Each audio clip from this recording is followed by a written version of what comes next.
Welcome to MiConvert. In this tutorial, I will show you how to convert WRL files to GLTF format, completely free and online. Open your browser and search for WRL to GLTF MiConvert.com. Click on the first result to go straight to the converter. You are now on the WRL to GLTF converter page. The interface is clean and easy to use.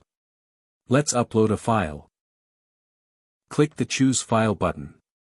A file picker will open. Select the WRL file you want to convert, then click Open. Your file is loaded and ready. You can see the file name, size, and destination format. Click Convert now to start the conversion. The conversion is in progress. You can see the progress bar moving. This usually takes just a few seconds. Done. Your file has been successfully converted. Click Download to save the GLTF file to your computer. That's it. Visit MiConvert.com for more free conversion tools.